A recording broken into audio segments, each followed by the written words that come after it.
Muchas gracias por su presencia. Sí, yo presento rápidamente el libro en 3 minutos y ya nos ponemos a platicar. A ver, el libro nace de una edición que se presenta a Turner, se hace el acuerdo, se tarda 1 año en hacer la edición y salió esto. Su editora es Luz de Lourdes García Ortiz y el equipo de Turner. Y bueno, en este libro están los 3 últimos años de mi trabajo y una secuencia que va de 1993 al 2013, que es cuando yo empiezo a hacer esto. Eso es el libro. Perfecto. Estupendo. Creo que Manuel tiene un texto preparado. Porque yo no tengo textos preparados. Tampoco Roberto, creo.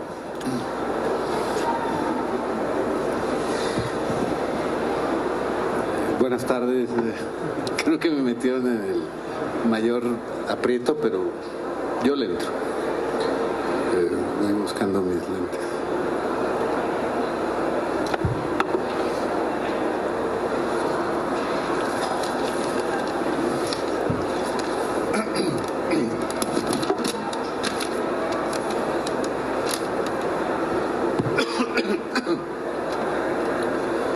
Bueno, yo voy a hablar a partir de la relación que tengo un poco, desde luego, con el trabajo de Roberto Révora, pero también con el trabajo de Daniel Ezama y de Roberto Tumbur, que tiene que ver con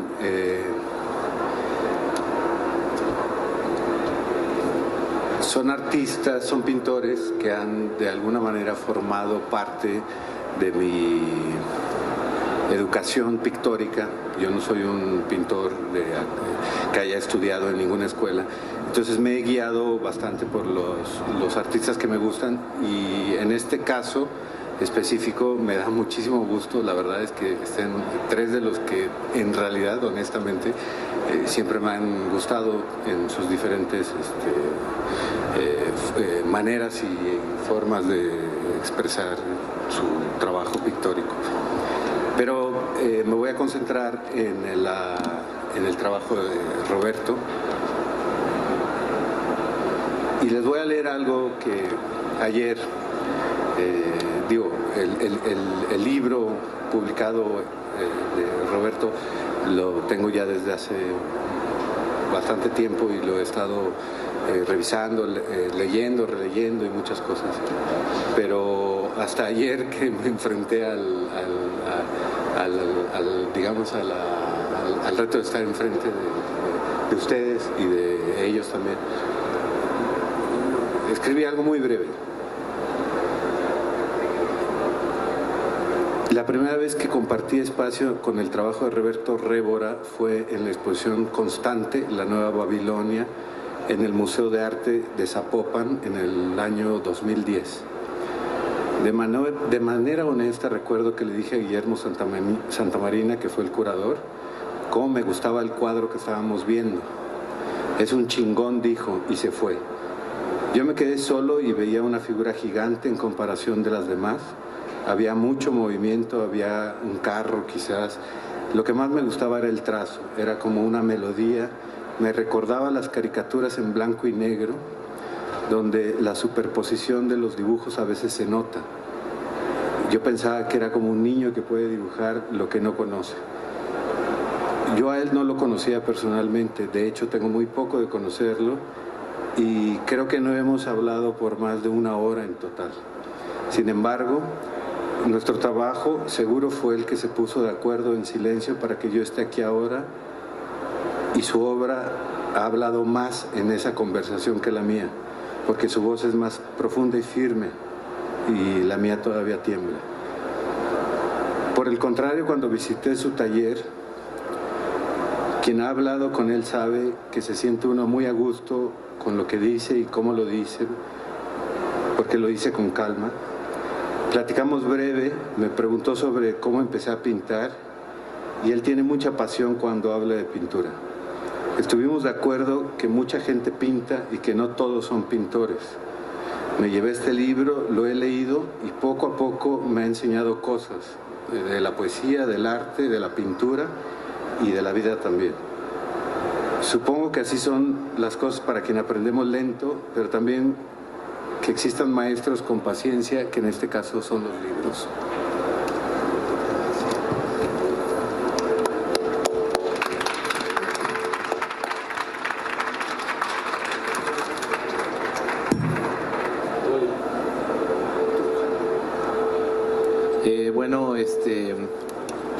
Yo soy Daniel Lezama y pues estoy muy contento de compartir esta pequeña mesa con amigos y con conocidos cercanos y con artistas que quiero y admiro.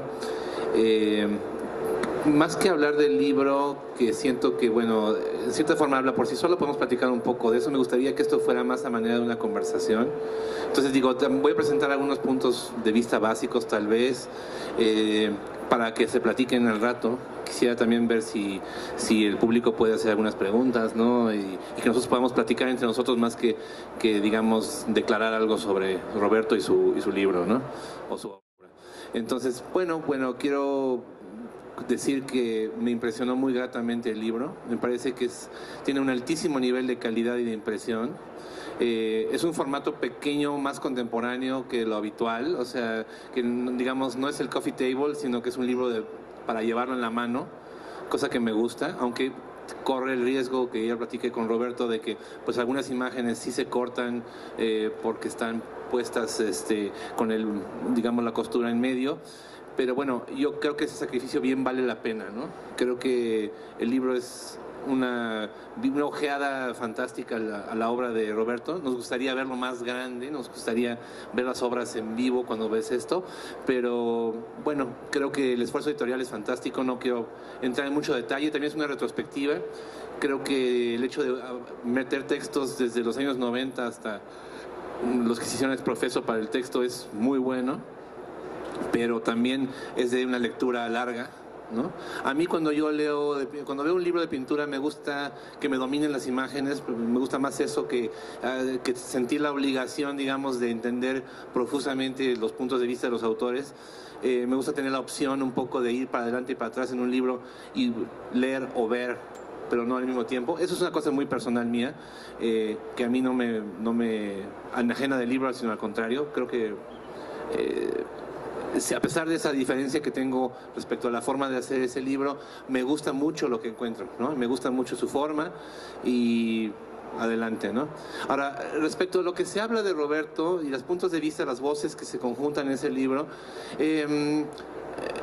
yo pienso que se habla de ironía, pero yo siento que falta un poco tomar un punto crucial de la obra de Roberto Révora, que yo siento que como él es una persona muy seria y muy intensa en su trato, es fácil que se olvide uno al conocerlo de que su obra es muy, muy, muy divertida y que tiene un gran sentido del humor.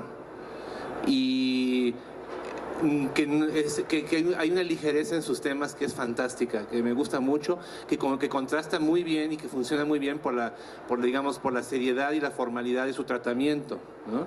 O sea, de entrada me gustaría poner en la mesa el tema del sentido del humor en la obra de Roberto Révora, que está entendido como ironía, que es una especie de cosa como amarga e intelectual, y que simplemente a mí se me hace simple y llanamente muy divertida, o sea, con un gran sentido del humor. O sea, a veces te dan ganas de carcajearte con sus imágenes y eso es muy positivo, eso es una cosa única de él que se habla poco y que entre tantas miles de palabras no encuentro la frase que defina ese punto. Entonces me gustaría ponerse como un tema a platicar, o sea, independientemente de lo que pueda decir yo después de Roberto y de su búsqueda formal, que es también, por supuesto, la gran corriente que sostiene esas escenas, ¿no? Esas escenas están siempre con esa ligereza y ese humor, pero están sostenidas por una búsqueda digamos, formal y lumínica y técnica extremadamente rigurosa, ¿no? Que nos puede hacer olvidar, en mi opinión equivocadamente, lo más crucial de su trabajo, que es finalmente su contenido, ¿no? Su contenido que va siendo bastante fiel a sí mismo a través de muchos años y que siempre tiene hilos conductores, ¿no? que serían el cuerpo humano, la presencia del cuerpo humano en el espacio, la interrelación de fuerzas, las dinámicas visuales, las dinámicas que son las dinámicas también de la pelea, del humor, del chiste. O sea, un chiste es un encuentro de energías cruzadas que se resuelven en una carcajada. O en el caso de una madriza son los golpes que se cruzan. O sea, yo siento que hay mucho más exitosamente, por ejemplo, que en el caso de Yishai Yusinman con sus luchadores de sumo, la definición de la pelea, del encuentro, de la interpelación como una energía visual en la pintura está extraordinariamente lograda en la obra de Roberto, y es algo de que como yo como pintor envidio, esa capacidad de dinámica entre personajes y entre ideas. Entonces, por ahí me gustaría definir un poco mi posición frente a la pintura de Roberto.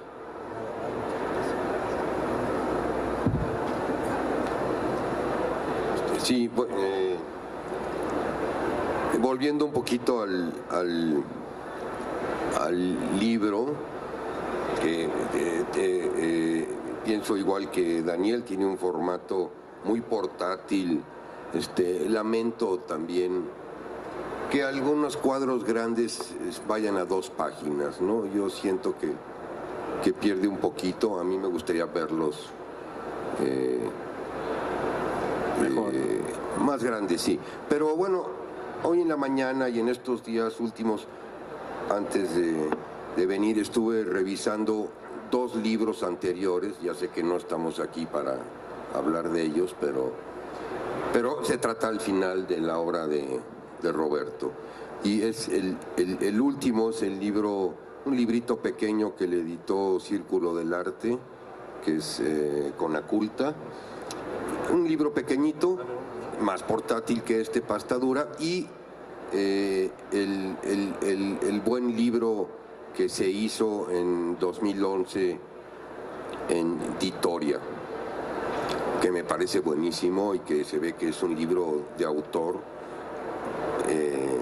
en donde él mismo es el rey Palomo, él lo guisa y él se lo come, ¿no? Pero está muy logrado, ¿no? Y ese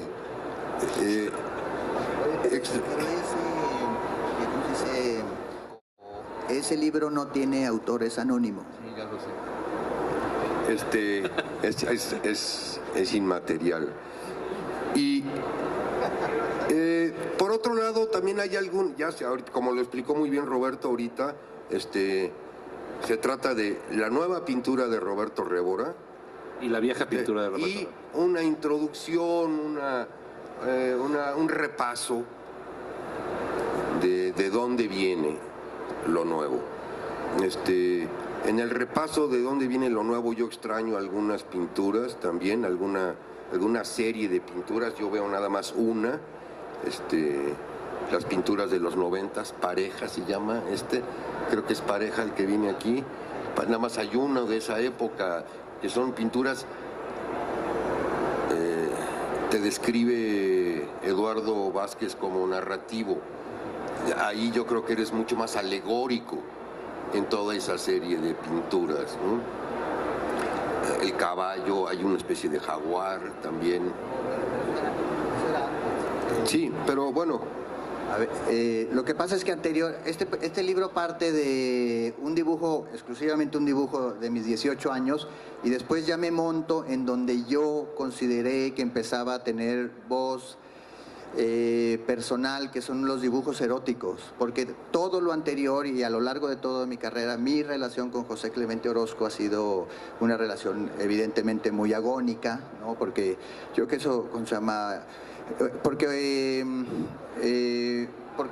no se puede pintar lo que ya se pintó, esto es una ley, ¿no? Entonces, relacionarme con un cabrón Aunque quieras. Aunque quieras. Entonces yo sentí que a partir del 93, digamos, que empezó ese desarrollo, que a la postre viene a dar a esto último, ¿no? Sí, bueno, también extraño de lo último en este libro, tus cuadros monocromáticos. Te los saltaron aquí, yo creo, un poquito. Bueno, pero a lo mejor ya sé que no pretende ser un catálogo razonado. Exacto, Ya eso es lo que iba a sé, decir, ya o sea lo sé. que como que la Ya idea lo sé, sí. es tomar etapas y igual iluminadas por ciertos textos, ¿no? Bueno, el caso es que también conozco a Roberto hace muchísimo tiempo y siempre ha sido un pintor que me mueve el tapete, que siempre estoy como muy pendiente de a ver ahora qué hace este cabrón, ¿no? Y yo creo que ahora más que nunca estoy como, bueno, creo que por primera vez deja el virtuosismo de lado para caer en una cosa que ahora sí, más que nunca tengo curiosidad de a ver a dónde lo lleva esta abstracción, que no me gusta verla como abstracción, hasta en el cuadro más abstracto veo yo algo que no es abstracto, eso me gusta, ¿no? Veo soles, particularmente yo veo soles en estas nuevas pinturas. Muchos celulares. También se ve que es una pintura de transición, hay cuadros ya muy logrados, al final, completamente abstractos, pero hay cuadros que no saben si jalan para un lado o jalan para lo otro, pero tampoco quieren esconder esa condición límite. Condición así de borde. De duda, de borde, de voy para allá, voy para acá, y es evidente que lo muestra, ¿no? Cuadros verdaderamente abstractos con contenidos figurativos en el centro, que a lo mejor no vienen a cuenta, pero que sí cuentan que el autor está bullendo, ¿sí? Y bueno, pues es pintura viva al final del día, y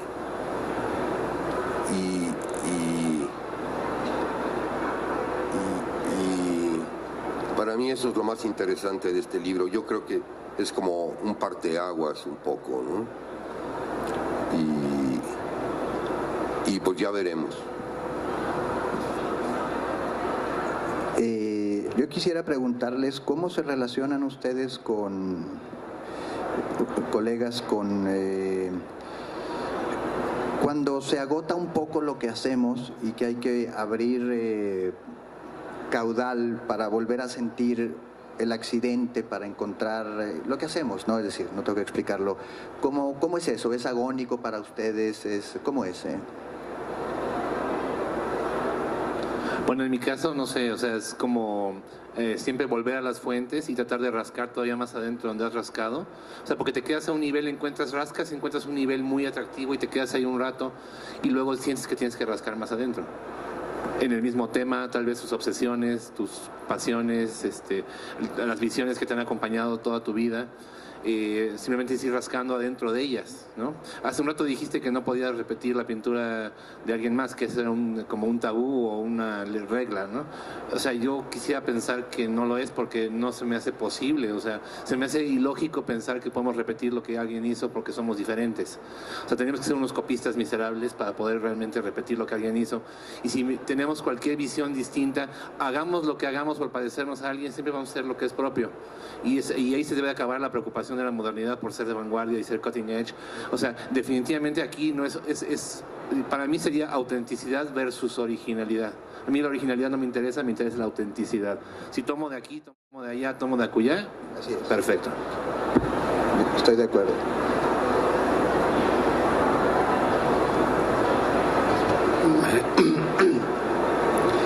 Pues digo, yo en mi caso a veces hago algunas especies de glosas o de inclusive plagios completamente conscientes porque están más ligados a la educación o más bien a la falta de educación que tuve, y es como un ejercicio de academia de casera, ¿no? Por decir, cómprelo usted y hágalo en su casa. Y lo practico, pero en un sentido más como el de tratar de aprender y al mismo tiempo desprender, ¿no? De decir, pues digo, me doy cuenta un poco cómo se van haciendo las cosas, cómo se han hecho, pero desde luego también me doy cuenta que el peso fundamental, que es el que le va a dar sentido a lo que uno hace, está dentro del carácter particular y personal de cada uno, ¿no? Es el que va a construir, y si uno está concentrado y enfocado completamente en eso y obsesionado de alguna forma también en eso, eso es lo que le va a dar forma a la obra que uno está intentando hacer, ¿no? Y pues cualquier manera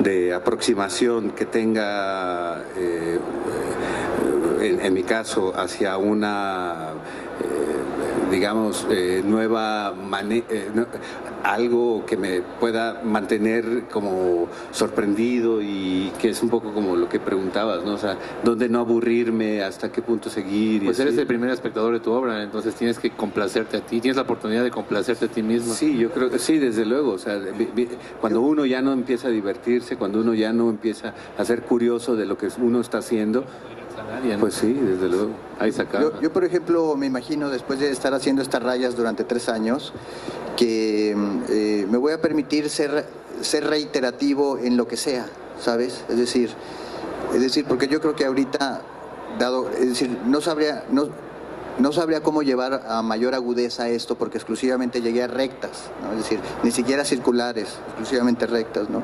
Entonces, de alguna manera, yo me digo para mis adentros, o voy a ser reiterativo o no voy a ser, como una manera incluso como de facilitarme, digamos, el gozo, digamos, ¿no? Es decir, yo pienso que pues no sé, esta serie de Mediastar, o sea, tú le das digo, en tus entrevistas y en las pláticas, digamos, tú le das un sentido de reflexión sobre como la inmersión en una virtualidad, ¿no? O sea, de una sociedad inmersa en la virtualidad, individuos inmersos en la virtualidad. Pero yo lo veo en sí, o sea, yo lo veo como un acto de humor genial, porque, o sea, hay miles de cabrones viendo celulares, güey, y para mí son como los segadores de Milet, o sea, eso es fantástico, güey. O sea, son segadores de redes, o sea, no hay trigo, no hay redes. Pero vamos, los personajes y lo que hacen es en última instancia muy divertido. Y el esquema también se me hace divertido a nivel historia del arte, ver una referencia al puntillismo, una referencia a Delaunay, una referencia a la pintura retiniana, etcétera. Entonces, digo, yo veo ahí humor, no veo densidad, veo humor y veo formas de seguir hablando de lo que uno habla, individuos haciendo cosas, caminando por la calle y viendo celulares, o subiéndose a coches, o vendiendo periódicos, o dándose en la madre, o tirándose la onda. Pues es lo mismo. O sea, simplemente aquí hablas de la concentración de la gente en el celular, pero yo no lo conecto con esta visualidad formal como algo esencial. O sea, me preocupa menos la forma sino el contenido. A mí, cuando veo tu pintura, no me preocupa la forma, no creo que te estés metiendo ni en un callejón sin salida, ni creo que estés haciendo algo de lo cual hay que presumir mucho la parte formal, a pesar de que sí es muy formalmente diferente. Pero de hacer un fondo plano o hacer esto, en última instancia es lo mismo, es para qué lo haces, ¿no? Cómo construyes la pintura es irrelevante, sino lo relevante es para qué la construyes. Y creo que en ese sentido tu camino sigue intacto, o sea, sigue adelante, pues, no se ha interrumpido.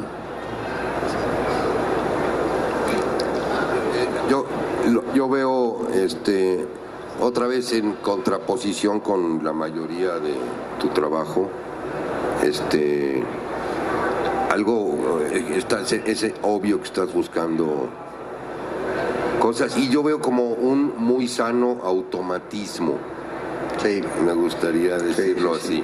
Sí. Sí, yo soy creo que como tú no, creo que tú sí, y creo que tú tampoco.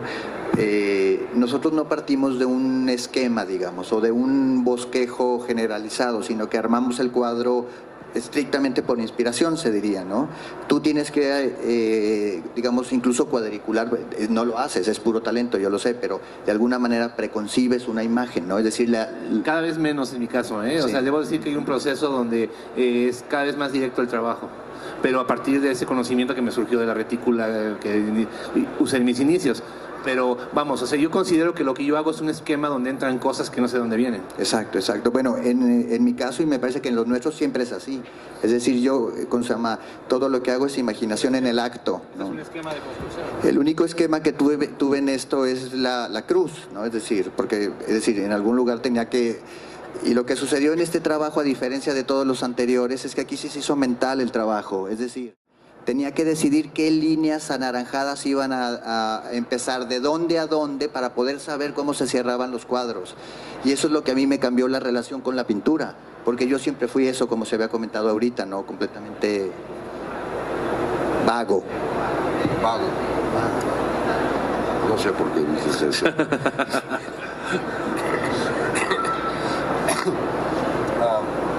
No, a mí me parece que la segunda parte del libro sobra. La verdad es que lo primero está muy interesante. Sí.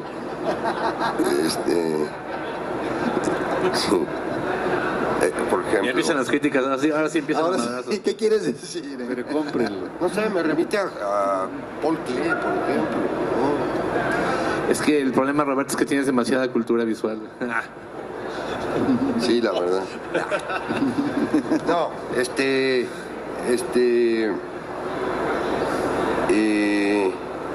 y luego, bueno, la técnica ya yendo a pormenores culinarios. No seas culinario. Roberto es una persona matrimoniada con una técnica que aprendió hace muchísimo, y bueno, ha sabido estirarla, ha sabido hacer cocina mexicana y cocina internacional con esa técnica. Entonces, pues, también es así como sorprendente, ¿no? ¿Te refieres al temple? Me refiero al temple. Sí, el temple, les cuento rápidamente qué es el temple. El temple tiene una cualidad preciosa que es que la yema del huevo asocia el aceite y el agua. O sea, todas las cualidades del aceite, su elasticidad, su permanencia, su transparencia, etcétera, etcétera, adquiere la ligereza con el agua a través del huevo. Si a esto se le agrega un barniz, un damar, se hace una emulsión y eso se unta con pigmentos naturales. Es decir, en realidad es la técnica más esencial y pura, es decir, centenaria, secular. Esto viene de 2000 años probablemente, ¿no? Es decir, con este uso específico. La técnica se hizo mucho más densa en el Renacimiento porque se relacionó la pintura con los nórdicos, los de Flandes, ¿no? Que eran los grandes técnicos que llegaron con los italianos, y ahí se hace esta técnica que el mayor exponente es Rubens, desde luego Tiziano, en donde se hace lo más densa posible. El óleo, ¿no? El óleo de origen, desde luego, no es industrial. Es decir, el óleo es un trabajo de la materia. Bueno, lo que yo hice fue conservar esta esencia de la relación que hay entre huevo, aceite y agua y pigmentos, que es un poco con lo que yo pinto, porque me parece que es lo más elástico que hay, lo más luminoso y lo más ligero. Pintas con huevos. Puros. Sí, bueno, es sorprendente ver a alguien que trabaje con puros huevos y un poco de aceite de linaza. Y barniz damar, ¿no? Barniz damar. Sí, barniz damar hecho en casa, ¿no? Es decir, se destila una buena piedra de barniz exclusivamente porque la hace sudar, es decir, le pones una buena esencia, es lo más esencial. O sea, lo curioso es que estoy hablando así como de hacer arroz, es decir, realmente es sencillo. Lo más difícil es hacer arroz. Sí. Ahora, debo aclarar aquí para los que tal vez no sepan que ese tipo de técnicas funciona primordialmente a través de dejar salir el fondo de la pintura, porque tiene un grado de transparencia. No siempre, ¿no? Pero el temple sirve para, digamos, matizar la luz de fondo que viene del fondo de la pintura, que es una preparación blanca, ¿no? Y ahí encuentro yo una conexión muy interesante con lo que estoy haciendo ahorita. Llevo 2 años empezando a trabajar con fondos blancos por primera vez en mi vida. Y definitivamente ese es un tema técnico y un tema finalmente temático, eventualmente muy fuerte, ¿no? O sea, toda modificación técnica te lleva a una reconexión temática. Exactamente. ¿Y por qué? Porque te lleva a sacar de los temas ciertas situaciones. Por ejemplo, el claroscuro no se puede dar aquí, ¿no? Entonces, en la superficie de un libro tal vez puedes decir, no importa que sea temple, sea óleo, o sea, si vas a hacer oscuro, sea oscuro, y si eres claro, sea claro, pero no. O sea, si ya te enfrentas al material y te das cuenta de que son procedimientos, o puedes sacar la luz de la oscuridad y el temple trata de sacar la oscuridad de la luz. De la luz. La contra, pues, o sea, tú vas oscureciendo una tela blanca. Exacto. Y uno va aclarando una tela oscura. Exacto. Como pintor de óleo. Y tú como pintor de temple vas oscureciendo una tela blanca. Así es. Esa inversión, digo, eventualmente tiene puntos de encuentro. En mi caso, el trabajo con monotipos al óleo me ha permitido sacar, eso es la obsesión del taller de Roberto, me ha permitido sacar el punto medio entre el óleo y el temple, digamos. O sea, que el fondo sí es el que trabaja, pero el óleo densifica. Entonces, yo pienso que, vamos, aquí inevitablemente al ver este libro piensas en técnica, piensas en la forma en que está hecho un cuadro. Eso es una condición de la modernidad, ¿no? Pensar en cómo está hecho un cuadro más que lo que contiene. Claro. Y eso es un tema que en el caso de Roberto siempre ha sido una dialéctica, porque sus temas son muy fuertes y su técnica también es muy fuerte. Entonces, no puedes olvidar ni una ni otra. Sí, pero yo creo que hay un... Eso es lo agónico de Roberto. Así es, exactamente. Pero yo pensando como un artista más joven, con menos experiencia y contemporáneo a, obviamente, pues gente que no son tan jóvenes, porque tengo 43 años, pero en 10 años, que quizás son los que me llevan, se aprende bastante. Yo te llevo 5. ¿5 por cuántos? Tengo 48. Bueno, 5, bueno. Es que tú eras muy buena estudiante, yo no. Me metí a la escuela a los 25 años.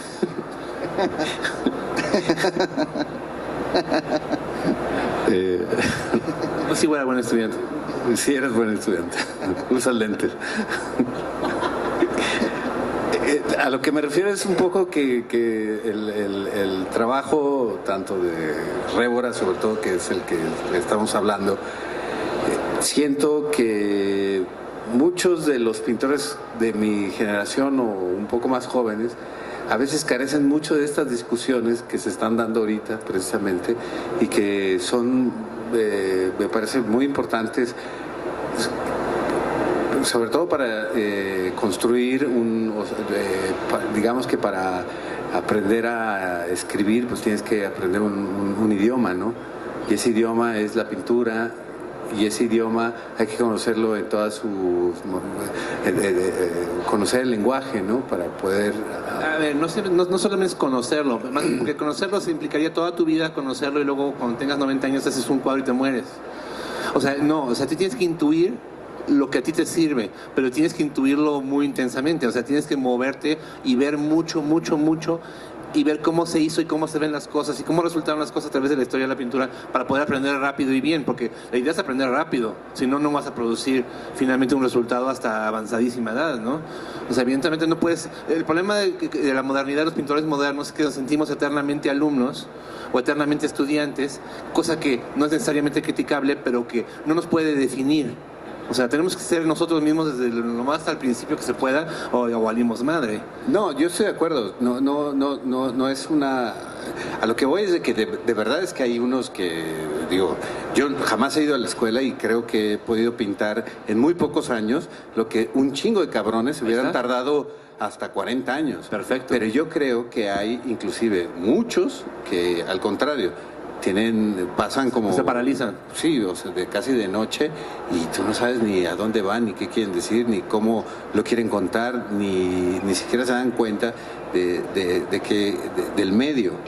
Sí, pero ellos importan menos. Yo creo que lo interesante es el lenguaje que se va construyendo para poder liberar una narrativa que es completamente espontánea y en algún sentido, bueno, ese es mi caso. Es decir, yo creo que un poco es el caso de todos, ¿no? Sí, es decir, totalmente. en algún sentido nosotros, sin leyes, sin geometría, incluso la que usa Roberto, es una geometría emocional. Es decir, en todo momento él está viendo de qué manera está haciendo profundidad, porque tiene dos, en mi opinión, tu trabajo tiene dos problemas básicos. La mancha y el trazo, es decir, tú estás siempre relacionándote con el volumen y el tono también, el volumen y el tono, siempre atrás, adelante, y todo esto es espontáneo, ¿no? Entonces, aquí aplica lo que tú decías, el material de Roberto es muy económico, se ve, es decir... Es económico hablando de dinero, no, Bueno, no de recursos. Bueno, bonito y barato. Bueno, bonito y barato. No, claro.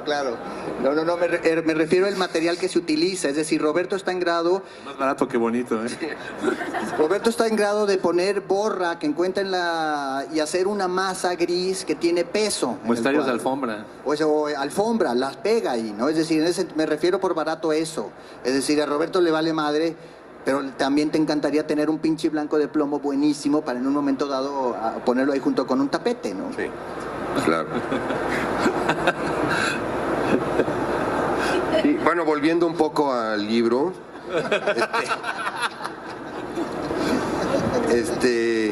aquí hay uno de los monocromáticos, pero no es esa Sí, serie. monocromático. Sí, claro, sí. No, bueno, yo les sugiero, ahora que están aquí, lleven su libro. Sí, Vara. sí, vale la pena, es un libro para Bueno, bonito y disfrutarse. Y es un libro también para leerse, los textos son muy interesantes. Y sí es una buena visión, no completa, pero buena, es un buen recuento del trabajo de Roberto a lo largo de casi 30, en este caso, sí, años.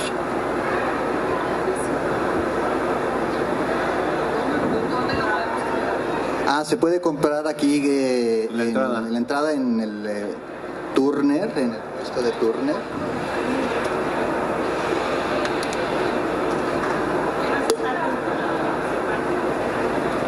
Aquí también se puede comprar, creo. Para la firma vamos a estar en la cantina, en la que está aquí. Aquí vamos a poner un Puesto de firmas. Sí. Puesto de firmas. No sé si alguien quiere ¿Alguien quiere preguntar hacer una algo. pregunta? ¿Les gustaría participar?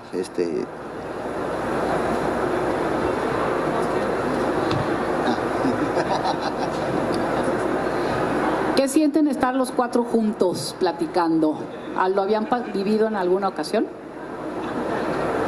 Y yo creo que juntos, los cuatro no, pero siempre hemos coincidido en muchas ocasiones todos.